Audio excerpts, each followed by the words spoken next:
네, 오늘은 우리 잘 아시는 출애굽기 16장 그 만나에 대한 얘기를 통해서 하나님이 우리에게 주시는 그런 몇 가지 교훈을 살펴보기를 원합니다.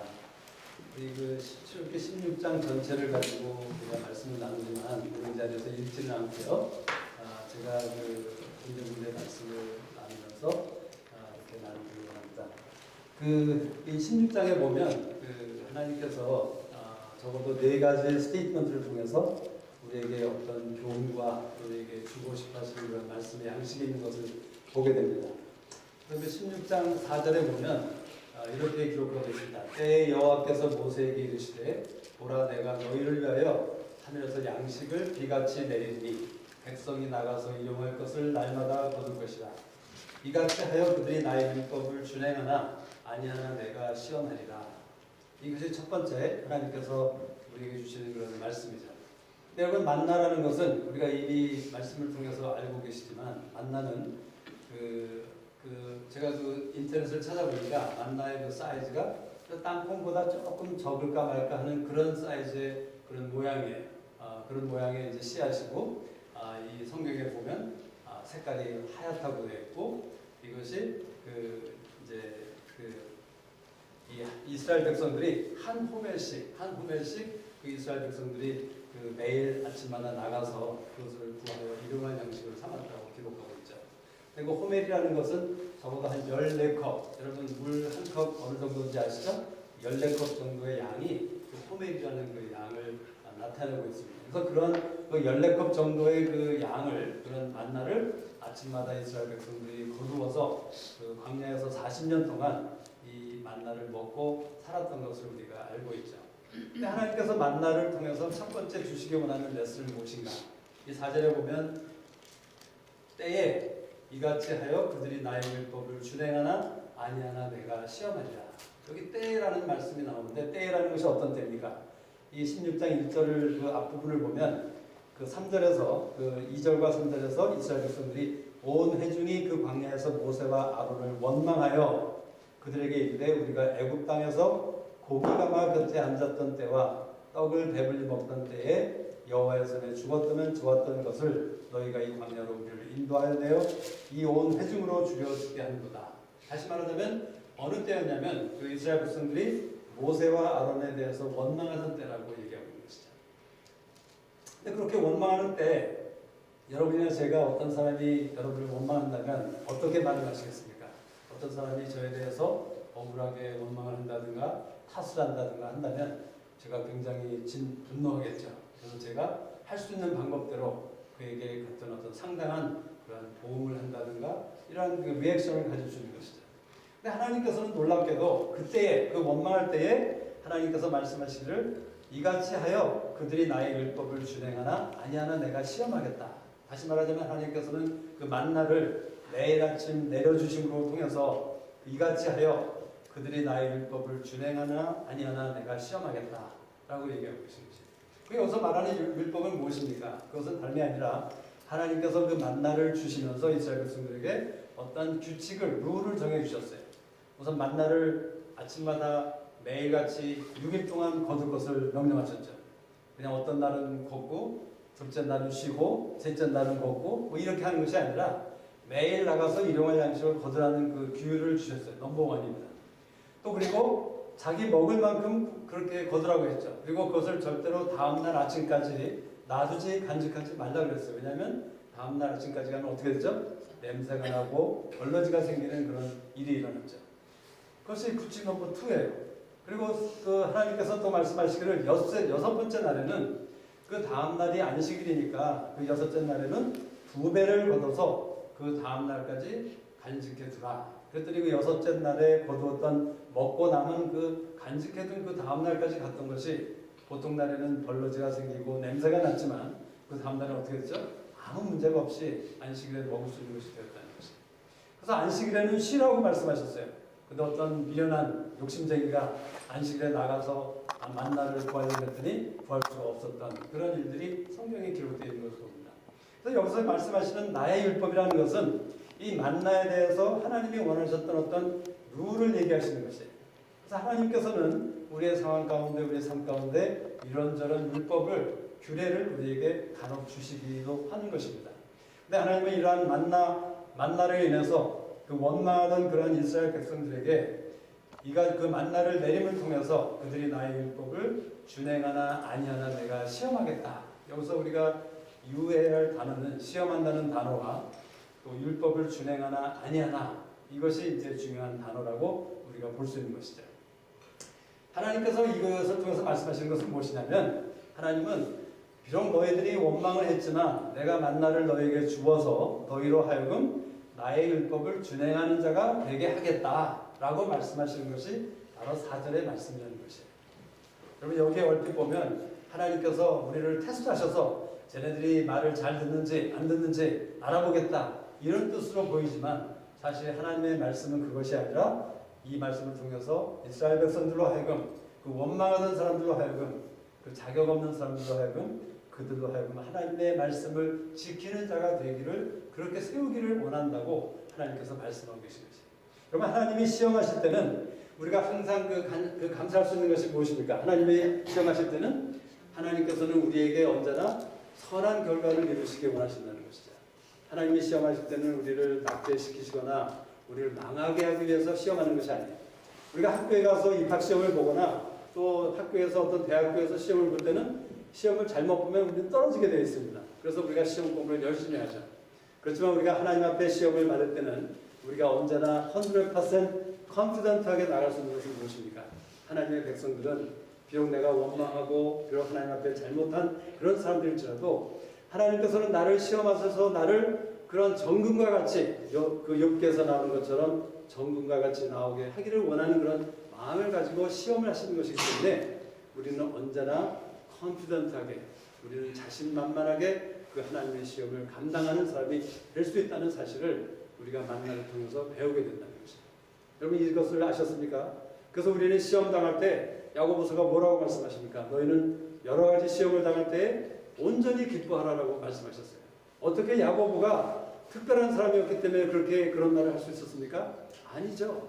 하나님의 말씀, 하나님을 알았던 야고보는 하나님이 시험하실 때 우리를 언제나 선하신 길로 인도하시고 우리를 절대로 떨어뜨리지 않으시는, 낭만케 않으시는 그런 하나님이시라는 사실을 알았기 때문에 너희가 여러 가지 시험을 당할 때에 온전히 기쁘게 여기라 라고 우리에게 명령할 수 있었다는 것이에요. 그래서 저나 여러분이 시험을 당할 때 그 시험이 나의 실수로 인한 것이든 운이 나빠서 그런 것이든 다른 사람의 잘못으로 인한 것이든 그 어떤 시험을 당할 때라도 우리는 하나님 앞에 담대하게 나갈 수 있는 것입니다. 하나님께서 그 시험을 통해서 나로 하여금 하나님의 명령을, 하나님의 율법을 지키는 자가 되기를 원하시기 때문에 그 시험을 주신다는 사실을 우리가 기억해야 된다는 것이에요. 여러분, 기억하시겠습니까? 여러분 중에 지금 현재 어떤 시험을 당하고 계신 분이 있을 수가 있죠. 우리 신명기 8장에 보면 하나님께서 그렇게 말씀하셨어요. 내 하나님 여호와께서 이 40년 동안에 너로 광야의 길을 걷게 하신 것을 기억하라. 이는 너를 낮추시며 너를 시험하사 내 마음이 어떠한지 그 명령을 지키는지 아니 지키는지 알려 하시니라. 너를 낮추시며 너로 줄이게 하시며 또 너도 알지 못하며 내 열조도 알지 못하던 만나를 내게 먹이신 것은 사람이 떡으로만 사는 것이 아니요 여호와의 입에서 나오는 모든 말씀으로 사는 줄을 알게 하려 하심이라. 여기 보면 하나님께서 광야를 걷게 하셨대요. 하나님께서 인도하셨다는 것이죠. 지난번에 우리 설교 말씀 가운데 하나님께서는 우리의 고난 가운데 그 고난을 디바이즈 하시는, 인텐셔널리 계획하신 그런 하나님이라는 사실을 우리가 말씀을 통해서 우리가 깨달았죠. 하나님께서는 우리에게, 이스라엘 백성들에게 광야를 걷게 하셨어요. 그 이스라엘 백성들이 어떤 사람들이었습니까? 하나님을 배반하고 하나님을 불신했던 그런 잘못하는, 원망하던 그런 백성들이었죠. 근데 그런 백성들을 하나님께서는 광야를 걷게 하셔서 마침내 그 결과는 어떤 결과를 이루기 원하셨다고 기록하고 있습니까? 마침내 내 마음이 어떠한지를 알기 원하셨다. 어떤 마음? 하나님의 명령을 지키는 마음이 되기를 원하셨다는 것과 사람이 떡으로만 사는 것이 아니라 하나님의 입에서 나오는 모든 말씀으로 사는 줄을 가르치기 원하시는 것이 하나님의 목적이었다고 말씀하고 있는 것이에요. 그래서 우리는 고난을 당할 때, 광야를 걷게 될 때 어떤 마음으로 걸어야 되는 것입니까? 이 광야는, 이 시험은, 이 고난을 통해서 하나님께서 내 안에 선한 일을 행하시는 하나님이라는 사실을 우리가 기억하면서 우리는 담대하게 두 손을 들고 걸을 수 있다는 것이에요. 여러분 출애굽기에 보면 하나님께서 그렇게 기록하셨습니다. 이스라엘 백성들로 하여금 홍해 바다를 건너가게 하실 때 마른 땅의 길을 걷게 하셨어요. 여러분 홍해 바다 물론 하나님께서 바람을 통해서 그 홍해 바다를 반으로 가르고 그 길을 내셨지만 우리가 바다 밑을 상상한다면 그 바다 밑은 사실은 웅덩이도 많아야 되고 돌멩이도 많아야 되고 잡초도 많아야 되고 그런데 그 바다 밑의 길을 하나님께서 마른 땅의 길을 내셔서 그 이스라엘 백성들 60만 남자 장정들만 60만이 있던 그런 엄청난 인구에 되는 백성들이 그 홍해 바다 밑을 마른 땅의 길을 걷게 하셨다는 거예요. 마른 땅의 길을 걷는다는 것은 어떤 것이죠? 손을 들고 정말 편안하게 담대하게 걷는 것이에요. 두려움 가운데 떨면서 지금 애국 군대가 나를 쫓아오기 때문에 내가 빨리 도망가지 않으면 어떻게 되지 않을까 이런 조바심과 걱정 가운데 걷는 것이 아니라 내가 비록 고난의 길을 광야의 길을 가는 사람이지만 내가 하나님의 인도하신 가운데 마른 땅의 길을 걷는 사람으로 담대함으로 평안한 가운데 갈 수 있는 것이 하나님의 배려라는 것이죠.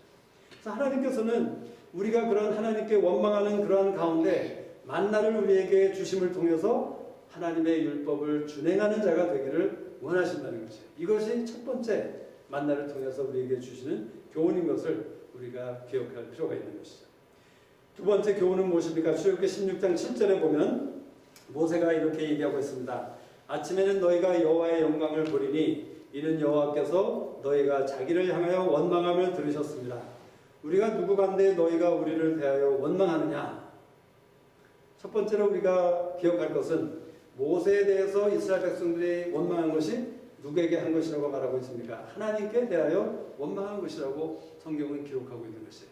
그래서 여러분이 누구에 대해서 원망을 할 때는 워치아웃 하셔야 되는 것이에요. 내가 이 원망하는 것이 비록 나는 사람에 대해서 원망을 한다고 하지만 이것이 하나님이 보시기에 하나님께 대하여 원망하는 것이 아닌가 우리는 생각해보고 주의해야 될 것입니다. 이 멀멀하는 원망한다는 단어는 어떤 뜻이냐면 내 마음속에 있는 불평을 간직한다는 것이에요. 마치 우리가 어떤 호텔이나 여관에 하루 묵으면서 하루를 묵는 것처럼 내 마음속에 있는 어떤 그런 잘못된 생각들을 그냥 머무르게 하는 것, 이것이 멀머의 상태라는 것이에요. 근데 하나님께서는 그 불평하고 원망하는 것을 굉장히 싫어하시죠. 그래서 우리가 어쩌면 이 저녁에 우리 자신이 다시 한번 하나님 앞에 작정할 필요가 있는 것이에요. 내 삶 가운데 내가 어떤 일에 대해서 어떤 사람에 대해서 원망하는 그런 모습이 있다면 하나님이 그것을 싫어하신다는 사실을 우리가 인정하면서 하나님 내가 그런 모든 원망을 끊고 이제는 정말 하나님 앞에 엎드리기 원합니다 하는 그런 마음이 우리에게 필요하다고 보겠습니다. 두 번째 레슨은 무엇입니까? 너희가 여호와의 영광을 보리니 이 만나를 통해서 하나님께서는 하나님의 영광을 보기를 원하신대요. 여러분 영광이라는 것을 어떻게 이해를 하십니까? 우리가 하나님께 영광을 돌린다, 하나님께 영광이 되었다 하는 그런 말들을 우리가 흔히 얘기를 하죠. Glory of God, 하나님께 영광. 그것이 무엇입니까? 우리가 영광을 생각하면 아주 웅장하고 엄청난 사람들이 모여서 하나님을 찬양하고 예배하는 이런 모습을 생각하죠. 그래서 흔히 우리는 하나님께 영광이 되었다는 것을 생각할 때 양과 어떤 숫자를 통해서 우리는 하나님께 영광을 돌린다고 생각해요. 예를 들자면 우리가 뭐 교회에서 건축 헌금을 걷는데 엄청난 헌금이 거쳤다고 했을 때 야, 우리가 이 헌금을 통해서 하나님께 영광을 돌리게 되었습니다. 예, 물론 틀린 말이 아닙니다. 맞는 말이에요. 또 어떤 집회를 하는데 엄청난 사람들이 몰려들었어요. 그래서 정말 큰 집회가 되었어요. 그것을 통해서 우리가 하나님께 영광을 돌린다고 얘기할 수 있는 것이에요. 그렇지만 진정한 하나님의 영광은 그런 것보다는 하나님의 어떠하심을 나타내는 것, 하나님의 성품을, 하나님의 이름을, 하나님의 어떠하심을 나타내는 것, 하나님의 길을 나타내는 것이 하나님께 영광을 돌리는 것이라고 우리가 이해할 필요가 있는 것이에요. 쉽게 예를 들자면 어떤 사람이 저를 욕한다고 가정을 해보죠. 근데 제가 잘못한 게 아무것도 없어요. 근데 그 사람이 저를 욕해요. 근데 제가 그것에 대해서 하나님의 백성이기 때문에, 제가 하나님을 조금이나마 아는 사람이기 때문에, 또 용서에 대해서 공부한 사람이기 때문에 제가 그 사람에 대해서 어떻게 합니까? 물론 제가 잘못 반응하면 그 사람에게 대해서 오히려 다른 사람들에게 저 사람이 나를 부당하게 욕을 했어 하면서 제가 사람들에게 수근수근거리면서 그 사람을 막 흉보고 그 사람에 대해서 원망하고 잘못된 반응을 할 수 있는 것이죠. 그것은 절대로 하나님께 영광을 돌리는 것이 아니죠. 그렇지만 제가 만일 하나님께 용서를 구하고 하나님 저 형제를, 나에 대해서 원망하는 저 형제를 용서합니다. 내 용서하기를 원합니다. 저 형제를 용서해 주십시오. 그리고 저 형제로 하여금 그 형제의 입에 선한 말을 담게 하시고 그 형제를 축복하셔서 자기가 하는 일이 어떤 것이라는 것을 하나님께 마음에 들지 않는다는 것을 깨닫게 하시고 올바르게 서게 해주십시오. 축복합니다. 이러한 기도 가운데 나갔다면 바로 그것이 하나님께 영광을 돌린 것이에요. 왜냐하면 하나님은 용서하시는 하나님이시기 때문에 인자를 천대까지 베푸시는 하나님이시기 때문에 제가 그러한 하나님의 어떠함으로 그 상황에 대해서 반응할 때, 그 사람에 대해서 반응할 때 그것이 바로 하나님께 영광을 돌리는 것이 된다는 사실을 우리가 기록해야 되는 것이에요. 우리가 영광을 돌린다는 것은 어떤 많은 일, 많은 돈 또는 어떤 재정, 무슨 열심을 내어서 하나님께 영광을 드리는 것보다는 사실은 상황에서마다 하나님이 나에게 기대하시는 그 어떤 godly response를 통해서 하나님의 성품을 드러내고 하나님의 이름을 반포하는 그런 일들이 있을 때 그것이 바로 하나님께 영광을 돌리는 그런 일이 된다는 거죠. 근데 모세는 만나를 통해서 하나님의 영광을 보는 자가 되기를 원했다고 기록하고 있는 것이에요. 우리가 만나를 생각할 때마다 우리는 하나님의 영광을 보기를 구하는 그런 소원하는 그런 삶이 되어야 된다고 얘기하는 것이죠. 그래서 모세에 대해서 출애굽기 33장에 이렇게 기록하고 있습니다. 여호와께서 모세에게 이르시되 너의 말하는 이 일도 내가 하리니 너는 내 목전에 은총을 입었고 내가 이름으로도 너를 알미니라. 모세가 가로되 원컨대 주의 영광을 내게 보이소서. 여호와께서 가라사대 내가 나의 모든 선한 형상을 내 앞으로 지나게 하고 여호와의 이름을 내 앞에 반포하리라. 나는 은혜 줄 자에게 은혜를 주고 긍휼히 여길 자에게 긍휼을 베푸느니라. 이 하나님의 영광에 대해서 이 모세가 출애굽기 33장에 기록한 이 말씀을 통해서 하나님의 영광이 무엇이라는 것을 분명히 얘기하고 주고 있는 것이죠. 이 33장 우리가 읽은 17절 18절의 배경은 무엇입니까? 모세가 하나님의 산에 올라가서 40주야를 하나님과 교제하며 하나님께 말씀을 받고 그런 좋은 시간을 가지고 있었을 때에 이스라엘 백성들이 산 밑에서 기다리다가 지겨웠어요. 짜증이 났어요. 오랫동안 기다렸는데 모세가 내려오지 않으니까 어떻게 했습니까? 그들이 우리를 인도해낸 모세는 우리가 어디로 간 바 알지 못하니까 이제 우리가 신을 하나 만들어서 그 신으로 하여금 우리를 인도하게 해라 하고서 아론에게 막 핍박을 했습니다. 그랬더니 아론이 모든 금가락지를 가져오라고 해서 무엇을 만들었죠? 금송아지를 만들고 그 금송아지가 하나님의 형상이다라고 하면서 그 하나님을 예배하고 그 안식일날 그 모든 백성들이 기뻐하고 즐거워했죠. 파티를 했습니다. 근데 하나님이 제일 가장 미워하시는 것 중에 하나가 무엇이죠? 하나님 어떤 형상도 만드는 것을 원치 않으시는데 이스라엘 백성들은 자기들의 어떤 상상과 어떤 그 어썸션 가운데 하나님이 아마도 이렇게 생겼을 것이다 라고 하면서 금송아지를 만들어서 예배드리고 그 금송아지를 섬겼던 것이에요. 그래서 하나님께서 굉장히 진노하셨죠. 그래서 그 하나님께서 이 백성을 멸망하겠다고 하시면서 했을 때 모세가 하나님의 앞을 가로막고 중보합니다. 하나님께서 이 백성을 애굽에서 끌고 내려오셨는데 이제 이 백성을 다 멸망시킨다면 하나님 무엇을 하시는 것입니까 도대체? 하면서 그 하나님께서 모세가 하나님 앞에 나가서 간구하고 중보합니다. 그러면서 그 간절히 그 구했을 때에 하나님께서 17절에 답을 하시는 거죠. 여호와께서 모세에게 이르시되 답하시되 너의 말하는 이 일도 내가 하리니 너는 내 목전에 은총을 입었고 내가 이름으로도 너를 알미니라. 그랬더니 모세가 뭐라고 말합니까? 주의 영광을 내게 보이소서. 자, 여기서 한번 우리가 생각해 볼 필요가 있어요. 하나님께서 모세가 지금 하나님께 구하던 그런 것들을 내가 이 일도 내가 하겠다. 내가 원하는 것을 내가 들어주겠다라고 답을 주셨어요. 근데 갑자기 모세가 얘기하는 것이 하나님의 영광을 내게 보이소서. 이게 무슨 말인가? 이미 하나님께서 내 말을 들어주겠다라고 얘기하고 계시는데 왜 모세는 하나님의 영광을 보여달라고 할까? 제가 말씀을 부였을 때 하나님께서 주셨던 이해는 이것이에요. 이 하나님의 영광이라는 것은 바로 그 다음 그 17, 18절 후반에 보면 하나님의 영광은 세 가지로 우리가 이해할 수 있습니다. 첫째는 하나님의 모든 선한 형상, 영어로는 all the goodness of God. 모든 하나님의 goodness가 하나님의 영광이래요. 그리고 하나님의 이름, 하나님의 이름이 또한 하나님의 영광이라고 얘기하고 있는 것이에요. 여러분, 하나님 이름이라는 것은 어떤 사람의 이름을 생각하면 그 사람이 어떤 사람이다라는 그런 전반적인 그런 것을 우리가 생각하지 않습니까? 마찬가지로 하나님의 이름이라는 것은 하나님의 어떠하심을 상징하는 것이에요. 그래서 그 하나님의 영광은 하나님의 goodness다. 그리고 하나님의 영광은 하나님의 이름이다. 그리고 세 번째는 뭐라고요? 하나님이 은혜와 긍휼을 주시는 것. 하나님의 은혜와 긍휼이 바로 하나님의 영광이라고 말씀하고 있는 것이에요. 근데 모세는 그 영광을 보기를 원했다고 이 말씀을 기록하고 있는 것이에요. 이미 하나님께서 그에게 내가 너에게 네가 구하던 것을 답을 주겠다. 내가 그렇게 하겠다라고 답을 주셨지만 모세는 그것만으로 만족하지 않았다는 것이에요. 하나님의 영광을 본다는 것은 무엇입니까? 하나님의 영광을 본다는 것은 어떤 상황에서 우리가 하나님의 영광, 하나님의 이름을 알게 된다. 하나님을 알게 된다. 또 하나님의 선하심을 알게 된다. 또는 하나님의 길을 알게 된다. 그런 것은 무엇이냐면 그 일이야말로 하나님의 일이라는 것을 우리는 확신한다는 것이에요. 또 그것야말로 하나님이 반드시 이루실 것에 대한 믿음이 우리에게 생긴다는 것이에요. 하나님의 영광을 볼 때마다 우리는 자신이 생기는 것이죠. 담대함이 생기는 것이에요. 우리의 믿음이 어쩌면 이럴까 말까 하면서 과연 믿어야 될까 말아야 될까 하는 50% 반반하는 그런 상황에서 우리가 하나님의 영광을 보게 되면 그 믿음이 100%의 믿음으로 변할 수 있다는 것이에요. 다시 말하자면 하나님의 영광을 본다는 것은 하나님의 개런티를 얘기하는 것이에요. 여러분 개런티 아시죠?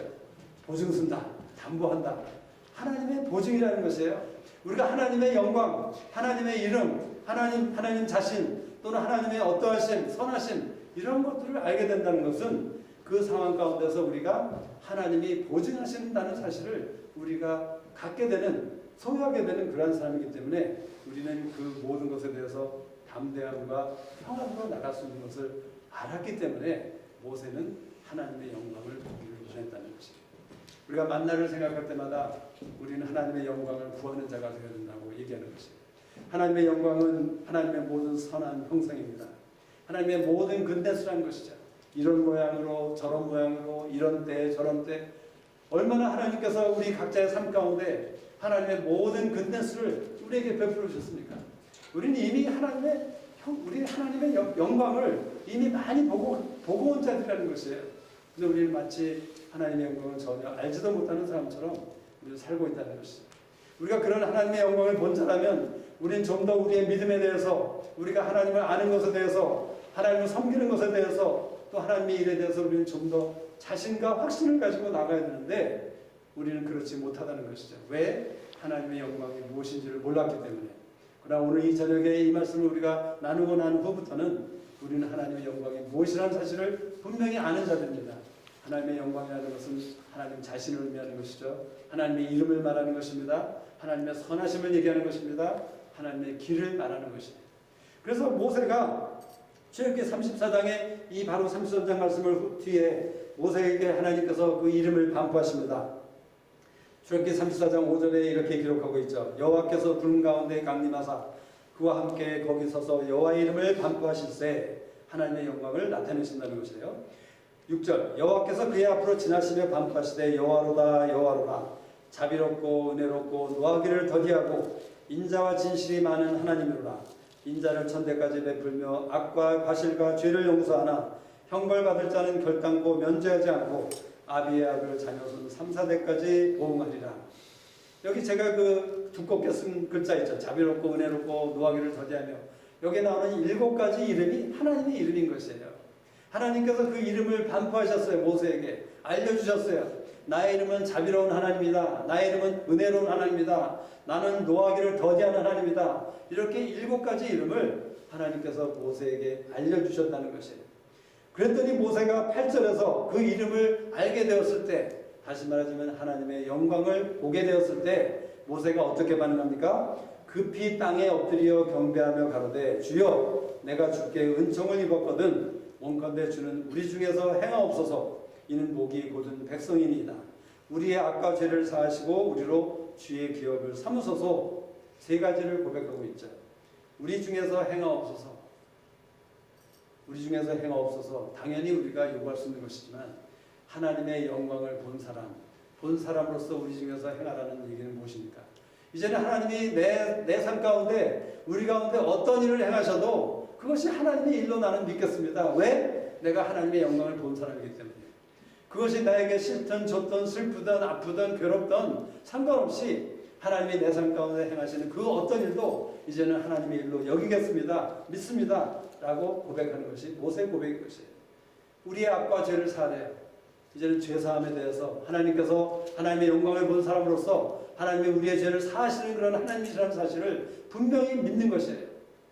여러분, 우리 자신을 생각해 볼 때 때로는 우리가 하나님이 나의 어떤 죄를 용서하셨는가 하는 것에 대해서 확신이 없었는 때가 있어요. 저는 그런 경험이 있었어요.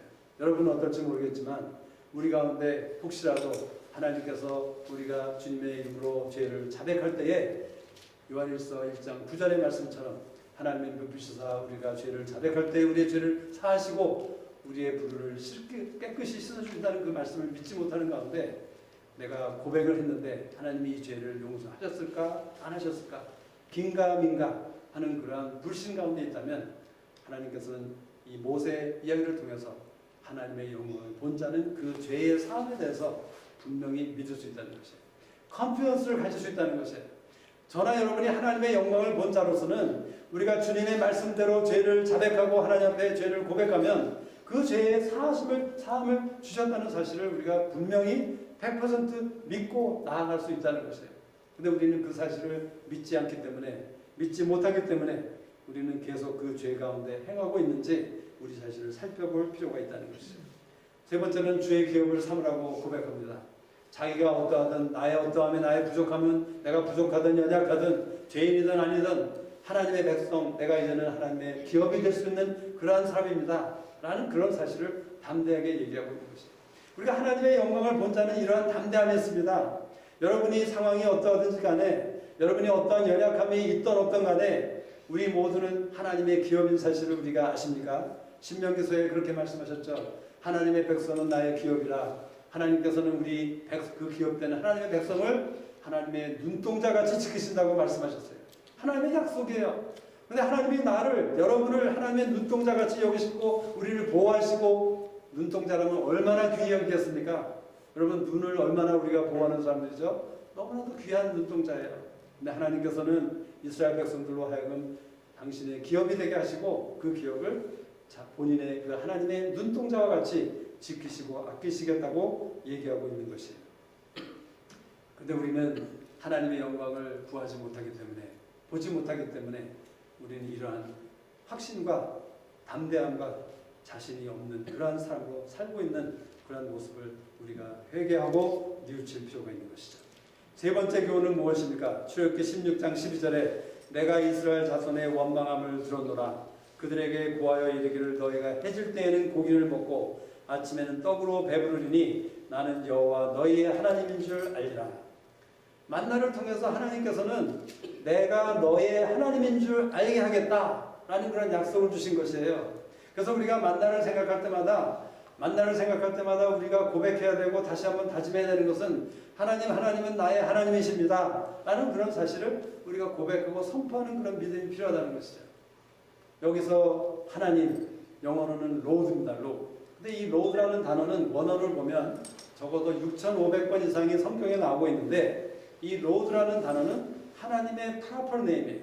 하나님의 온전하신 이름이고 정말 그 하나님이 가장 선호하시는, 여러분 하나님의 이름은 여러 가지 이름이 있습니다. 제가 그 인터넷을 찾아보니까 하나님의 이름이 적어도 한 28가지가 되더라고요. 여호와 니시, 여호와 자이레 이런 여러 가지 이름들이 많이 있는데, 그 중에서 하나님이 가장 하나님의 온전하신 이름으로 선호하시는 그 이름이 뭐냐면 바로 로드라는 이 이름이에요. 근데 하나님께서 재미있는 것은 당시 하나님의 백성과 하나님의 백성이 아닌 사람들과 구별을 하셨다는 사실이에요. 애굽 사람들과 바로에게는 하나님이 뭐라고 하셨냐면 내가 너희로 하여금 내가 여호와인 줄 알게 하리라 이렇게 얘기하셨고, 하나님의 백성들에게는 내가 너희의 여호와인 줄 알게 하리라. 다르죠. 너의 하나님, 그냥 하나님. 여기가 이방인이라면 하나님으로 알게 하겠다. 하나님의 백성이라면 너의 하나님으로 알게 하겠다라고 하나님은 말씀하시는 것이에요. 우리가 만나를 통해서 하나님을 알아야 되는 것이에요. 근데 여러분, 그 하나님께서 출애굽기서에 보면 계속해서 바로의 그런 사건을 통해서 얘기하고 있는, 반복하고 있는 말씀이 뭐냐면 내가 여호와인 줄 알게 하리라 라고 계속해서 말씀하고 있어요. 그 다음에 바로에게 하나님께서는 10번의 기회를 주셨습니다. 10번의 재앙을 내리셨죠. 그 10번의 재앙을 내리셨다는 것은 무엇을 의미하는 것입니까? 바로를 아주 그냥 정말 아주 짓밟아서 꼼짝 못하게 하자라는 그러한 악독한 그런 마음 가지고 하나님께서 하시겠습니까? 아니죠. 하나님은 바로도 사랑하십니다. 여러분 그 사실 아셨습니까? 하나님은 하나님의 백성만을 사랑하는 것이 아니라 하나님의 백성 아닌 모든 사람들을 사랑하시는 하나님이세요. 하나님은 그 하나님의 백성 되지 못한 그 사람들이 언제라도 하나님께 돌아오기를, 하나님의 백성 되기를 그렇게 사모하시고 그렇게 애타게 기다리시는 분이 하나님이시라는 것이에요. 그래서 하나님께서는 그 백성들에게, 그 바로와 같은 마음이 강팍한 사람에게 하나님께서는 10번이나 기회를 줬던 것이에요. 기다렸던 것이에요. 그 바로가 마음을 돌이켜서 혹이나 하나님께 돌아올까. 구약성경에 보면 하나님이 그렇게 간혹 표현합니다. 혹시나, 혹이나, perhaps 이렇게 표현해요. 하나님께서 이스라엘 백성들을 그 말 안 듣고 우상을 섬기고 계속해서 잘못하고 죄 짓는 이스라엘 백성들에게 내가 너희들이 말을 안 듣기 때문에 내가 이렇게 너희들을 심판하고 너희들을 혼내주겠다라고 엄청나게 엄중하게 꾸짖으시고 난 다음에 혹시나 이들이 돌이킬까 에레미야야 내가 가서 이렇게 얘기하거라 하는 그런 말씀으로 하나님께서 반복하시는 장면이 너무나도 많다는 것이에요. 그러나 혹이나 그것이 바로 하나님의 사랑이라는 것이에요. 근데 하나님께서는 그 바로와 같은 사람에게도 10번은 열이라는 숫자는 완전한 숫자를 얘기하는 것입니다. 하나님이 기다릴 만큼 기회를 줄 만큼 주셨다는 것을 얘기하는 것이에요. 근데 하나님께서는 그 바로로 하여금 그 10번의 재앙과 10번의 그런 모든 그에게 있었던 상황을 통해서 하나님이 하나님인 줄 알기를 원하셨다는 것이에요. 그리고 하나님은 동일하게 이스라엘 백성들에게도 이스라엘 백성들에게 일어났던 모든 일을 통해서 하나님이 너의 하나님, 나의 하나님인 줄을 알기를 원하셨다는 것이에요. 만나를 통해서도 하나님은 또 한 번의 기회를 준 것이에요. 여러분 만나 사건은 그 광야에서 이스라엘 백성들이 하나님을 몇 번 시험했는지 아세요? 몇 번일까요? 한번 짐작해 보세요. 5번 곱하기 2, 10번입니다. 바로에게 10번 재앙을 허락하셨던 것처럼 광야에서도 하나님께서 10번 이스라엘 백성들이 하나님을 시험했어요. 하나님을 테스트했어요. 그렇다면 그것도 역시 10번 완전 숫자, 하나님이 오랫동안 정말 참을 대로 참으시고 기회를 주실 만큼 주셨던 것이라는 사실을 우리가 알 수 있는데 그 모든 상황을 통해서 하나님은 이스라엘 백성들이 하나님이 나의 하나님인 사실을 인정하고 믿고 알기를 원했다는 것이에요. 그렇다면 동일하게 우리에게 어떻게 적용할 수 있습니까? 저나 여러분의 삶 가운데 일어나는 많은 사건들, 지금까지 제 생애에 있었던 모든 사건들을 통해서 하나님이 나의 하나님이시군요. 하나님은 나의 하나님이십니다. 하는 그런 고백이 우리 입술에서 선포되기를 원하신다는 것이에요. 근데 우리는 저나 여러분이 얼마나 그 고백을 하고 있는지 우리는 그저 하나님 앞에 나가서 하나님 이것 좀 주세요. 이렇게 좀 해결해 주세요. 이렇게 도와주시면 안 되겠습니까? 하나님 왜 나에게 만나밖에 안 주시고 왜 고기는 안 주십니까? 이렇게 불평하고 원망하고 하는 것이 아니라 하나님을 인정해드리는 하나님이 나의 하나님이십니다. 하나님이 나의 로드이십니다. 하나님이 나의 모든 것을 아시고 나의 삶을 주관하고 계시고 그렇다면 하나님의 선하신 하나님께서는 나의 삶을 분명히 선하게 인도하실 것과 하나님은 나를 책임져 주실 것을 내가 믿습니다 하는 그런 믿음의 고백을 하기를 원하는 것이 바로 우리의 삶의 모든 일을 통해서 하나님이 원하신다는 것이에요. 그리고 그래서 그 만나를 통해서 하나님은 내가 너의 하나님인 줄을 알기를 원한다 라고 말씀하고 계신다는 것이죠. 저는 이 대목을 보면서 우리 깊은 물소리 예배에 나오는 여러분들, 소수의 분들이지만 저나 여러분들을 하나님께서 특별히 하나님을 아는 그런 특별한 사람으로 일으키기를 원한다는 그런 믿음이 생겼어요. 제가 그래서 그것을 위해서 기도했습니다. 여기 나와서 말씀 전하기 전에 제가 잠깐 기도하면서 하나님 오늘 저녁에 이 말씀을 듣는 우리 형제자매들 한 분 한 분이 지금은 어떤 상황 가운데 있든지 간에 어떤 어려움과 어떤 연약한 가운데 있을지라도 정말 하나님을 아는 데 있어서 특별한 사람들로 축복해 주세요. 그렇게 일어나기를 소원합니다. 그렇게 기도하고 제가 모세를 생각했습니다. 여러분 모세는 다윗보다도 어쩌면 하나님이 정말 칭찬하시고 특별히 대우했던 사람이에요. 모세는 민수기서 14장에 보면 민수기 11장인가요? 11장에 보면 그 아론과 미리암이 모세를 불평하죠. 모세가 리더였습니다. 그런데 하나님이 모세와만 얘기하느냐? 왜 우리와도 얘기하지 않으시느냐? 라고 하면서 하나님께 살아가면서 그 불평했어요. 그랬더니 하나님께서 나타나셔서 모세는 나의 온 집에 충성된 자이다. 그리고 모세야 너희들과는 내가 이상으로나 꿈으로나 뭐 이렇게 얘기하지만 모세는 내가 직접 대면하여 말하는 충성된 종이다 라고 얘기하면서 모세는 아주 가까운 사람, 아주 하나님과 친구와 같은 그런 사람인 것을 인정해 주셨어요. 히브리서에서도 모세는 사환으로 하나님의 온 집에 충성하였고 주님은 아들로서 하나님의 온 집에 충성하였다라고 그렇게 기록하고 있죠. 똑같이 충성한 것을 얘기하고 있는데 모세는 하나님의 사환으로 종으로 충성하였고 주님은 하나님의 아들로 충성하였다. 또 우리 민수기서에 보면 고라 자손이 그 모세를 거역하는 거역하는 그러한 사건이 생깁니다. 그 사건을 통해서도 하나님은 어떻게 하십니까? 모세와 아론을 하나님이 특별히 택하셨다는 사실을 인정하고 그것을 나타내시면서 고라와 그 작당했던 250여 명을 멸망시키시는 그러한 일을 하신다는 것이죠. 모세는 하나님이 특별히 생각했던 그런 사람이에요. 그리고 출애굽기 33장에 보면 아까 읽었던 그 말씀에 보니까 하나님이 뭐라고 얘기하셨는지 아세요? 모세에게는 나는 내가 너의 이름을 안다 이렇게 얘기하셨어요. 여러분 이게 얼마나 엄청난 하나님의 인정인지 생각해 보셨나요? 물론 우리는 그저 어시하죠. 가정합니다. 하나님이 나의 이름을 아시겠지.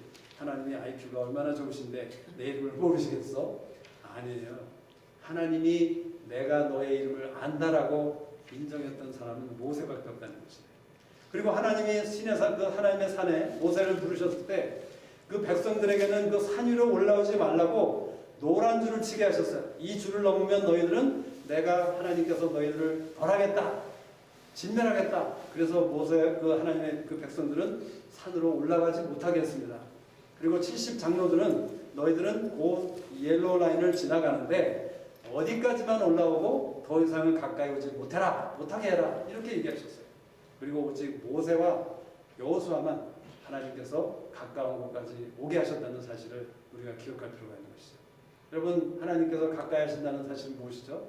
하나님이 그만큼 그 사람을 귀하게 여기시고 정말 가치 있게 여기시고 친밀하게 여기시는 그런 사람인 것을 우리에게 얘기하는 것입니다. 하나님은 우리 모두가 이러한 사람으로 태어나기를 원하신다고 저는 믿습니다. 저나 여러분이나 정말 우리가 하나님을 알기를 소원하는 가운데 만나를 생각할 때마다 또는 내 삶 가운데 있는 어떤 하나님을 원망했던 일이나 어떤 상황이나 모든 상황을 통해서 모든 사건과 일을 통해서 하나님을 알기를 소원하는 사람, 하나님이 이 상황 가운데 어떻게 행하실까, 어떤 마음을 가지고 계시고 어떤 생각을 가지고 계신가, 이런 것들을 여쭙는 가운데 하나님을 알아가는, 하나님을 나의 하나님으로 아는 그러한 사람이 되기를 원하시는 것이 하나님의 마음인 것을 우리가 기억할 필요가 있는 것이죠.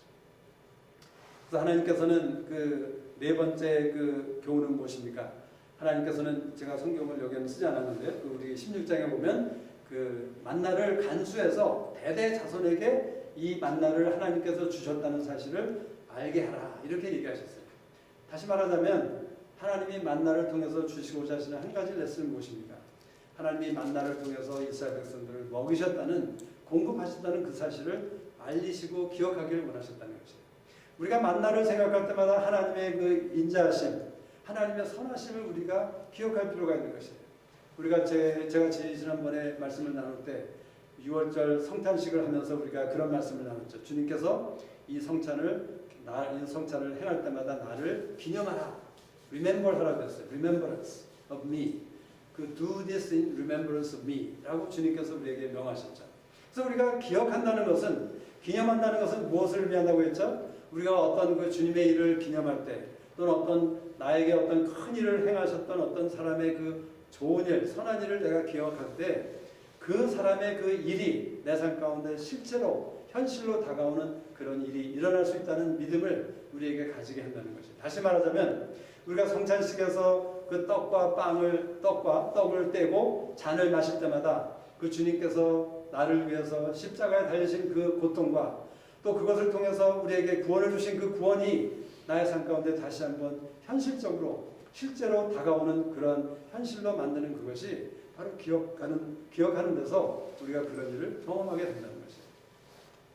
시편 77편에도 보면 그 시편 기자가 하나님의 옛적의 일을 기억하고 회상하고 묵상하고 진술했습니다. 그렇게 했을 때 그 시편 기자가 절망 가운데 있었죠. 어떤 어려움 가운데서 그가 망할 것 같았습니다. 그리고 그가 생각했을 때 하나님도 이런 상황에서 자기를 구원하지 않을 것 같다 하는 그런 실망과 절망 가운데 있었어요. 근데 그러다가 그가 생각을 고쳐먹습니다. 그 1절부터 10절까지는 굉장히 그 어떤 불만과 또 어떤 그 불평과 또 좌절 가운데서 이제는 내가 끝인가 보다. 이제는 내가 망했나 보다. 하나님도 나를 잊어버리셨나 보다 하는 그러한 좌절감 가운데 있다가 10절과 11절 사이에서 그가 그렇게 고백하죠. 내가 왜 이렇게 생각을 하지? 내가 왜 하나님의 옛적 일, 내 삶 가운데 행하셨던 하나님의 옛적 일을 내가 기억하고 생각하고 진술하고 묵상하고 이렇게 하지 않았는가 하면서 그렇게 하나님이 옛적에 행하셨던 일들을 기억하고 진술하고 묵상했을 때 그가 어떤 고백을 하게 됩니까? 하나님은 온 우주의 한 분이신 하나님이시다 라는 그런 사실을 엄청난 고백을 하게 돼요. 또 나아가서 하나님은 기적을 행하시는 하나님이시다. 또 하나님은 인자하신 하나님이시다. 그리고 하나님은 구원을 베푸시는 이루시는 하나님이시다. 이런 사실을 선포하게 되면서 그 좌절감에 있었던 사람이 소망과 정말 기쁨과 그런 담대한 가운데 일어나는 것을 보게 된다는 것이죠. 하나님께서는 우리가 만나를 기억하기를 원하시는 것이에요. 이 만나를 통해서 하나님이 우리에게 행하셨던 그 선하심과 인자하심, 또 신실하심 이런 것들을 기억하는 가운데 하나님이 내 삶 나와 함께 하시기 때문에 내가 지금 어떤 어려운 상황과 어려운 웅덩이에 빠져 있을지라도 하나님이 나를 구원하실 것이다. 이런 확신을 우리에게 줄 수 있는 그런 믿음의 트랜스포메이션이 있기를 원하는 것이 하나님이 이 만나를 통해서 주신 교훈이라는 것입니다. 마지막으로 이 16장에는 나와 있지 않지만 이스라엘 백성들이 민수기 16장에 보면 불평을 했죠. 이렇게 불평했습니다. 민수기 16장에 보면 민수기 16장 제가 잠깐 읽겠습니다. 민수기 11장 이스라엘 중에 섞여 사는 무리가 탐욕을 품음에 이스라엘 자손도 다시 울며 가로되 누가 우리에게 고기를 주어 먹게 할꼬 우리가 애굽에 있을 때에는 값없이 생선과 외와 수박과 부추와 파와 마늘들을 먹은 것이 생각나거늘 이제는 우리 정력이 쇠약하되 이 만나 외에는 보이는 것이 아무것도 없도다 하니 그렇게 불평을 하는 것이죠. 이 만나를 하나님께서는 40년 동안을 먹게 하셨어요. 근데 한번 상상해 보시죠. 제가 굉장히 요새 어떤 다이어트를 하면서 그 비빔밥을 굉장히 좋아하게 되었어요. 그래서 제가 비빔밥에다가 참기름만 많이 치면 무조건 맛이 있더라고요. 그래서 제가 비빔밥을 자주 사 먹게 되었습니다. 근데 지금 한 달, 2달 정도 이내에 제가 먹은 비빔밥 숫자가 글쎄 얼마나 될까요? 그러면 적어도 뭐 50개 이상 이렇게 되는 것 같아요. 근데 지금까지는 굉장히 아주 즐겁게 아주 잘 먹었어요. 그런데 요 사이는 조금 실증이 나지는 것 같아요. 그래서 제가 이 말씀을 보면서 이스라엘 백성들이 이해가 되는 것이죠. 이스라엘 백성들이 생각해 보니까 애굽에서는 파와 마늘과 뭐 이런 것들 아주 다양한 음식과 양념이 있는 그런 음식들을 먹었는데 만나만 아침에도 만나 샌드위치, 만나 브렉퍼스트, 점심에는 만나 버거, 그 다음에 저녁에는 뭐 만나 스파게티 하여튼 뭐 이렇게 만나만 먹다 보니까 얼마나 힘들었을까, 얼마나 지겨웠을까. 그렇죠? 여러분도 아마 만나만 먹었으면 그것도 하루 이틀이 아니고요. 한두 달이 아니고 40년을 먹이셨대요. 얼마나 그 만나가 참 지겨울 수 있을까 우리가 생각할 수 있는 상상할 수 있는 것이죠. 그런데 하나님께서는 만나 외에는 다른 것을 주지 않으셨어요. 그죠? 내가 하나님의 입장에서 혹시 이 백성들이 막 불평을 하면 이왕 주는 거 만나뿐만 아니라 뭐 다른 문나도 주고 문나도 주고 여러 가지 음식을 좀 다양하게 주자. 그래서 우리 백성들 이왕 내가 인자함을 베푸는 가운데 좀 잘 먹게 해주자 하는 그런 생각도 하실 수 있었을 것 같아요. 근데 왜 하나님이 만나만 주셨을까요? 잘 생각해 보시면 하나님이 만나만을 주신 이유는 만나가 best and only thing they needed. 그들에게 정말 필요했던 음식은 만나 외에 다른 것이 없었다는 것이에요. 그리고 만나만큼 좋은 것이 더 있을 수 없었다는 것이에요. 사실 만나에 대해서 시편 78편에 이렇게 기록하고 있습니다. 시편 78편 17절 이하에 이렇게 말씀하고 있죠. 저희는 계속하여 하나님께 범죄하여 광야에서 지존자를 배반하였도다. 저희가 저희 탐욕대로 식물을 구하여 그 심중에 하나님을 시험하였으며 그뿐 아니라 하나님을 대적하여 말하기를 하나님이 광야에서 능히 식탁을 준비하실 수 있을까? 저가 반석을 쳐서 물을 내심에 시내가 넘쳤거니와 또 능히 떡을 주시며 그 백성을 위하여 고기를 예비하시라 하셨도다. 그러므로 여호와께서 듣고 노하시며 야곱을 향하여 노가 맹렬하며 이스라엘을 향하여 노가 올랐으나 이는 하나님을 믿지 아니하며 그 구원을 의지하지 아니한 영모로다. 그러나 저가 오히려 위에 궁창을 명하시며 하늘문을 여시고 저희에게 만나를 비같이 내려 먹이시며 하늘 양식으로 주셨나니 사람이 권세 있는 자의 떡을 먹으며 하나님이 식물을 충족히 주셨도다. 다시 말하자면 이스라엘 백성이 원망하고 불평하고 죄짓는 가운데 있었을 때에 23절에서 그러나 저가 오히려 궁창을 명하셔서 하늘문을 여시고 하늘의 양식을 주셨다. 권세 있는 자의 떡을 주셨대. 이 권세 있는 자의 떡이라는 건 무엇입니까? 천사들이 먹었던 떡이라는 것이에요. 만나는 하늘의 양식이래요. 어쩌면 우리가 천국에 갈 때 먹을 수 있는 것이 만나예요. 기대하시라. 지겨운 것이 아니라 만나만큼 더 좋은 것이 없을 수 없는 그런 기가 막힌 하나님만이 주실 수 있는 최상의 최고의 질리지 않을 수 있는 그러한 음식이라는 사실을 우리에게 말씀해 주고 있는 것이에요. 우리가 만나를 생각할 때마다 우리 이것에 대해서 믿음의 작정을 해야 되는 것이에요. 하나님 이것이야말로 하나님이 나를 하나님의 선하신 가운데 하나님의 영광 가운데 나에게 주신 귀한 가장 귀한 음식인 것을 내가 믿습니다. 우리가 이 믿음을 다짐하지 않으면요 우리는 금방 어떻게 되죠? 제가 그 비빔밥을 싫어하게 되어가는 것처럼 아직은 좋아합니다. 이 만나를 우리가 싫어할 수 있다는 것이에요. 여러분 혹시 여러분이 결혼을 하셨어요? 결혼을 했는데 정말 그 배우자를 향해서 배우자가 하나님이 나에게 주신 가장 최상의 그러한 배우자이다라는 그런 믿음을 가지지 않는다면 어떻게 됩니까? 뭐 남자라면 예쁜 여자를 볼 때마다 그 여자랑 어떤 관계를 하고 싶은 그런 잘못된 마음 그런 것들을 가질 수밖에 없는 것이죠. 우리가 이 믿음을 잃어버릴 때 하나님이 나에게 주신 만나는 만나야말로 가장 귀한 만나이고 나에게 최대한이고 이것만이 나에게 오직 필요한 것이라는 사실을 그 믿음을 잃어버릴 때 이 만나는 그 가치와 그 맛을 잃어버릴 수밖에 없게 된다는 것이에요. 주님께서 요한복음 6장에서 주님이 생명의 떡이라고 말씀하시면서 만나와 비교를 하셨어요. 너희 그 만나를 주님께서 내가 생명의 떡이다. 그러면서 너희들이 이 생명의 떡을 먹어라 제발. 이 생명의 떡을 먹을 때에만 너희들이 결코 줄이지 않고 영원히 목마르지 않을 것이다 라고 약속을 하셨어요. 그랬더니 그 무리들이 뭐라고 얘기하냐면 주님 우리 조상들은 광야에서 만나를 먹었습니다 하고 자랑했어요. 그런데 주님께서 뭐라고 말씀하시죠? 너희 조상들은 만나를 먹었지만 죽었다.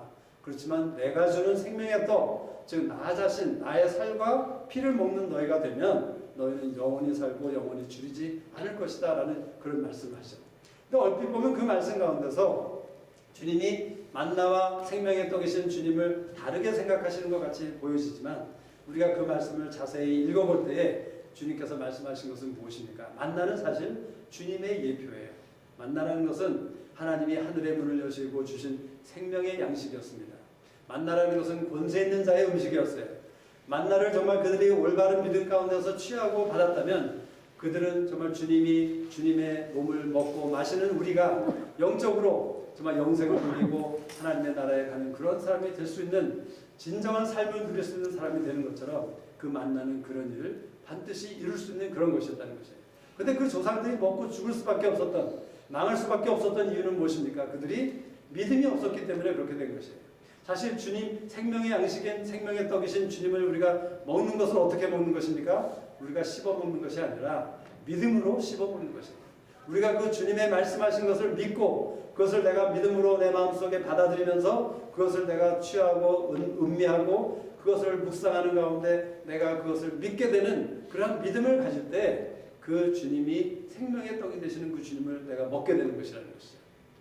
주님이 생명의 떡으로서 하늘의 양식으로서 권세 있는 자의 음식으로서 이것보다 더 좋고 귀한 것은 더 이상 없다는 것이에요. 우리에게 필요한 것은 오직 주님 한 분뿐이라는 것이에요. 여러분 그 사실을 우리가 머리로 인정하지 않습니까? 내게 필요한 것은 오직 주님 한 분뿐이다. 그런데 무리들은 어떻게 했습니까? 무리들은 썩을 양식을 위해서 그들은 일하고 수고했다는 것이에요. 우리도 때로는 많은 경우에 썩을 양식을 위해서 수고하죠. 사실 우리에게 필요한 것은 하나님의 말씀에 의하면 주님 혼자만으로 good enough라고 말씀하시는 것이에요. 주님만으로 족하다. 여러분 정말 우리가 그런 믿음의 고백을 하는 사람이 되기를 원하시는 것이 하나님의 뜻이라고 생각해요.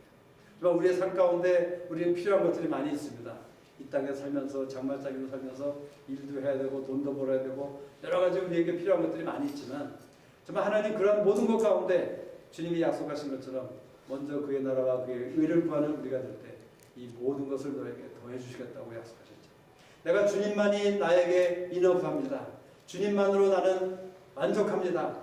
자족하겠습니다. 하는 그러한 믿음의 고백이 있는 사람에게 하나님께서는 나의 모든 필요를 채워주시고 나를 형통케 하신다는 그런 약속이 있는 것이에요. 그래서 우리 영상을 통해서 우리 찬양을 들으실 때 주님만으로 만족하는 그런 찬양의 고백입니다. 이 찬양하는 그 자매는 그 임무진이라는 그 예수전도단의 간사예요. 한국에서 찬양 모임을 인도하는 간사인데 이 임무진 간사가 찬양하는 이 찬양을 가사를 좀 잘 들으시면서 정말 이 주님만으로 나는 만족하겠습니다. 주님만으로 나는 충분합니다. 주님만이 나에게 best, only thing I need 이런 고백이